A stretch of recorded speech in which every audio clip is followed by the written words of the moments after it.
शिक्षा संत स्वामी केशवानंद जीवन परिचय। शिक्षा संत स्वामी केशवानंद का जीवन परिचय। राजस्थान के रेगिस्तानी क्षेत्र में सीकर जिले के लक्ष्मणगढ़ तहसील के मंगलूणा गांव के ढाका गोत्रीय जाट किसान परिवार में दिसंबर सन 1883 पौष संवत 1940 में एक बालक का जन्म हुआ जिसका नाम बिरमा रखा गया। आगे चलकर यही बालक स्वामी केशवानंद के नाम से प्रसिद्ध हुआ। बचपन में ही बालक बिरमा के सर से पिता का साया उठ गया था। जिस समय बालक बिरमा का जन्म हुआ, किसान व मजदूर वर्ग राजाओं, सामंतों व अंग्रेजों की तिहरी गुलामी में फंसा हुआ था। समाज में अनेक बुराइयां व कुरीतियां जैसे छुआछूत, जात पात, निरक्षरता, मृत्युभोज, बाल विवाह, नारी उत्पीड़न, प्रदा प्रथा, नशा सेवन आदि से समाज नारकीय जीवन जी रहा था। बिरमा ने अपने बालपन व किशोरावस्था के 16 वर्ष इसी तरह के परिवेश में बिताए। बिरमा नंगे बदन सर्दी गर्म को सहते हुए निडरता से अकेले जंगल में दूर दूर तक गाय चराने चले जाते थे। बिरमा के जीवन पर उनके माँ सारा देवी का गहरा प्रभाव था। सारा ने उन्हें निडरता का पाठ पढ़ाया। बिरमा की माँ सारा बीमारी के कारण चल बसी। बिरमा की माँ सारा बीमारी के कारण चल बसी। अकालग्रस्त लोग अपने क्षेत्र को छोड़कर रोटी पानी की तलाश में उत्तर दिशा में पंजाब की ओर जा रहे थे। अनाथ बिरमा भी रतनगढ़ सरदार सर केलड़ियाँ होते हुए फिरोजपुर जाकर रुका, जहाँ से उन्हें आर्य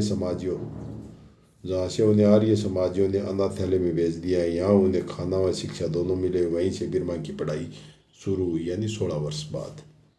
उन्हें कुछ समय बाद अनाथालय छोड़ना पड़ा क्योंकि वह बड़े बच्चों को वहाँ रखा नहीं जाता था। वहाँ से बिरमा को संस्कृत पढ़ने की लगन लग गई। वह शिक्षा के लिए इधर उधर भटकते हुए 1904 में उदासी संत कुशलदास जी से मिले। कुशलदास जी संस्कृत के ज्ञाता व सच्चे संत थे। बिरमा ने साधु बनकर उनकी शिष्यता ग्रहण की। संस्कृत, पंजाबी और हिंदी का अच्छा अध्ययन कर अपने गुरु के प्रिय शिष्य बन गए। सन 1905 में भ्रमण करते हुए प्रिया के कुंभ मेले में अवधूत हीरानंद के संपर्क में आए। अपने संस्कृत वाचन और हिंदी के शुद्ध उच्चारण के कारण हीरानंद जी ने उन्हें केशवानंद का नाम दिया। केशवानंद ने पुस्तकों को सदैव अपना मित्र माना और प्रत्यक्ष ज्ञानार्जन के लिए देशाटन पर निकल गए। उन्होंने संग्रहालयों, पुस्तकालयों, मंदिरों, मठों, विद्यालयों, वनों, पर्वतों का भ्रमण कर इनकी यथार्थता को नज़दीक से देखा और परखा। समय समय पर केशवानंद जी अपने गुरु के पास आते और आश्रम की व्यवस्था पर भी ध्यान देते थे। उनके कर्तव्य परायणता व गुरु सेवा से प्रभावित होकर कुशलदास जी ने उसकी अनुपस्थिति में ही अपने गुरु गद्दी का उत्तराधिकारी बना दिया। अब वे स्वामी केशवानंद बन चुके थे। स्वामी जी देश व समाज के लिए कुछ करना चाहते थे, इसलिए कुछ समय आश्रम में रहते और फिर समाज व देश सेवा के लिए निकल जाते। सबसे पहले हिंदी भाषा के प्रचार प्रसार में लगकर गाँव की जनता को शिक्षा के प्रति जागरूक कर उसको अपनी संस्कृति का ज्ञान करवाकर दयनीय स्थिति से उबारना चाहते थे। इसी को ध्यान में रखते हुए सन 1911 में गुरु आश्रम में एक पुस्तकालय की स्थापना की, जो आज भी फाजिल्का में सतत है, जहाँ हिंदी के समाचार पत्र मंगवाने शुरू किए। हिंदी की पुस्तकें भी रखी गई। लोगों को पढ़ने के लिए प्रेरित किया। स्वामी जी अपने झोले में हिंदी भाषा में लिखी पुस्तकें भरकर नज़दीक के गाँव में लोगों को पढ़ाने के लिए लेकर जाया करते थे। गाँव के लोगों को हिंदी के समाचार पत्र मंगवाने के लिए भी प्रेरित करते थे। सन 1912 में उन्होंने आश्रम में संस्कृत विद्यालय भी शुरू किया। लोगों में शिक्षा की ज्योति जलाने का स्वामी जी ने निरंतर प्रयास किया। सन 1916 में स्वामी जी ने देश समाज की सेवा के लिए गुरु गद्दी अपने गुरु भाई कृष्णानंद को सौंप दी। सन 1918 में स्वामी जी ने फाजिल्का को छोड़कर अबोहर को अपनी कार्यस्थली बना लिया। सर्वप्रथम अबोहर में स्वामी जी ने नागरिक प्रचारिणी सभा की स्थापना की। हिंदी भाषा के व्यापक प्रचार प्रसार के लिए स्वामी जी ने 1924 में एक संस्था बनाई जिसका नाम साहित्य सदन अबोहर रखा गया। इस संस्था का उद्देश्य गांव में हिंदी भाषा की पाठशालाएं शुरू कर गाँव की जनता को शिक्षित करना था। स्वामी जी ने दीपक हिंदी मासिक समाचार पत्र निकालकर देश विदेश की खबरें देहाती लोगों तक पहुंचाने का कार्य शुरू किया। उन्होंने साहित्य सदन अबोहर में हिंदी परीक्षाओं के केंद्र स्थापित करवाए और वहाँ हिंदी विद्यालय शुरू कर हिंदी भाषा से संबंधित पुस्तकें रखी गई। साथ ही परीक्षाओं की तैयारी की व्यवस्था भी की गई। साहित्य सदन में छात्र छात्राएं अध्ययन के लिए आने लगे। स्वामी जी ने साहित्य सदन अबोहर में हिंदी साहित्य सम्मेलन का सफल आयोजन भी करवाया। स्वामी जी एक सच्चे राष्ट्रभक्त थे। अपने राष्ट्र को स्वतंत्र देखना चाहते थे। सन 1904-1905 में स्वामी जी ने हिंदी समाचार पत्र पढ़ना आरंभ कर दिया था, जिसमें देश विदेश और अपने राष्ट्र की स्वतंत्रता की खबरें रहती थी। देशी रजवाड़ों और अंग्रेजों के दुर्व्यवहार अत्याचार से देश की जनता तंग आ चुकी थी। सन 1919 में पंजाब के अंदर संघर्ष से लोगों में अंग्रेजों के विरुद्ध विद्रोह की भावना भड़क चुकी थी। अंग्रेजी शासन के अत्याचारों से कुंठित होकर स्वामी जी अपने देश को आज़ाद करवाने के लिए स्वतंत्रता संग्राम में भाग लेने लगे। सन 1921 में गांधी जी के आह्वान पर असहयोग आंदोलन में कूद पड़े। स्वामी जी अपने जोशीले भाषणों से जनता को अपने देश के प्रति जागरूक करते थे। तब अंग्रेजों ने उन्हें 2 वर्ष के लिए जेल में डाल दिया। उन्होंने वहाँ बहुत यातनाएं दी गई। उनको सहन करते हुए जेल में कैदियों को शिक्षा देने लगे। जेल से छूटकर आने पर उन्होंने फिर 1930 में फिरोजपुर जिले के डिक्टेटर बनाए, राष्ट्रवादियों के मुखिया बनाए गए। दोबारा उन्हें मुल्तान के बदनाम सेंट्रल जेल में डाल दिया गया। वहाँ से 1 वर्ष बाद रिहा होकर आए।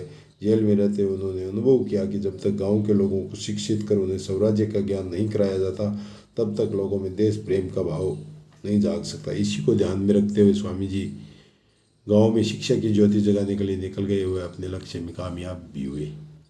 स्वामी जी को सन 1932 में संग्रिया कस्बे यानी वर्तमान हनुमानगढ़ जिला में स्थित जाट एग्लो वैदिक मिडिल स्कूल के संचालन का कार्यभार सौंपा गया। आर्थिक तंगी के कारण इसके संचालक संस्था को बंद करने को तैयार हो गए थे। स्वामी जी का विचार था कि स्कूलें बंद नहीं हो और अधिक खुलनी चाहिए। वे स्कूलों को ज्ञान, मार्ग और मानवता के विकास का जरिया मानते थे। इसके संचालन में स्वामी जी बड़ी लगन से लगे। उन्होंने लोगों से धन संग्रह करके कच्चे कमरों की जगह पक्के कमरे बनवाकर विद्यालय को बड़ा रूप दे दिया और औषधालय, पुस्तकालय, संग्रहालय, व्यायामशाला, छात्रावास व पक्के बड़े जलाशयों, सभा भवन, गौशाला आदि का निर्माण करवाकर विद्यालय का कायाकल्प कर दिया। 1948 तक वहाँ आयुर्वेद शिक्षा, वस्त्र निर्माण आदि के नए आयाम जोड़कर इस संस्था के नाम से जाति सूचक शब्द को हटाकर ग्रामोत्थान विद्यापीठ संग्रिया कर दिया गया। स्वामी जी ने विद्यापीठ की दशा बदलने के बाद उस मरुभूमि की ओर अपनी नज़र दौड़ाई जहाँ उन्होंने अपने बचपन के 16 वर्ष बिताए थे। वहाँ उन्होंने शिक्षा प्रचार के लिए मरुभूमि सेवा कार्य नाम से एक योजना चलाकर मरुभूमि क्षेत्र में 287 स्कूलों की स्थापना कर शिक्षा का प्रचार प्रसार किया। स्वामी जी ने शिक्षा के साथ साथ समाज में फैली बुराइयों और कुरीतियों का भी डटकर मुकाबला किया। मृत्यु भोज जैसी बुराइयों को बंद करवाने के लिए रियासती राज से कानूनी पाबंदी लगाने के लिए प्रस्ताव पारित करवाकर इनको कानून विरुद्ध ठहरा गया। स्वामी जी किसी जाति, धर्म, मजहब व संप्रदाय से जुड़े हुए नहीं थे। लोग उन्हें एक सच्चा शिक्षा संत मानते थे। उन्हें कभी भी ताम्र पत्र के चाह नहीं रहती थी, फिर भी उन्होंने अनेक उपाधियों से विभूषित किया गया। सिख समाज ने उन्हें स्वर्ण मंदिर के स्वर्ण पत्रों के जीर्णोद्धार उत्सव में मुख्य अतिथि बनाकर उनको सम्मान दिया। लोगों के श्रद्धा भाव को देखते हुए बनारसी दास चतुर्वेदी और ठाकुर देशराज द्वारा संपादित स्वामी केशवानंद अभिनंदन ग्रंथ राजस्थान के मुख्यमंत्री श्री मोहनलाल सुखाड़िया ने एक विशाल सम्मेलन में भेंट किया। संग्रिया में देश विदेश के जाने माने व्यक्ति स्वामी से मिलने आते। लाल बहादुर शास्त्री, जगजीवन राम, जवाहरलाल नेहरू, इंदिरा गांधी, डॉक्टर वासुदेव शरण, विनोबा भावे, आचार्य, तुलसी और सभी धर्मों के मुखिया संत स्वामी जी से मिलने समय समय पर संग्रिया आए। 1972 में कर्मयोगी शिक्षा संत स्वामी केशवानंद सदा सदा के लिए गहरी निद्रा में सो गए। मेरे पति मनसुख रणवा द्वारा लिखी चंद पंक्तियों के साथ पुस्तक की भूमिका विराम देना चाहती हूँ। ये रचना दुर्गा देवी रणवा ने लिखी है और वो अपने पति द्वारा लिखी गई ये चंद पंक्तियाँ बोलती है। कलम जिसमें गोली से बढ़कर चोट नहीं, कलम जिसमें गोली से बढ़कर चोट नहीं, अणुबम से बढ़कर विस्फोट नहीं, हैवान से इंसान बना सकती नहीं, सोई आत्मा को जगा सकती नहीं, राष्ट्रभक्ति का भाव पढ़ा सकती नहीं, तोड़ दो उसे वो कलम किसी काम की नहीं। कितनी गहरी गंभीर बातें है दुर्गा देवी रणवा ने जो ये प्रस्तुत की है अपने पति मनसुख रणवा द्वारा लिखी। दोबारा पढ़ता हूँ।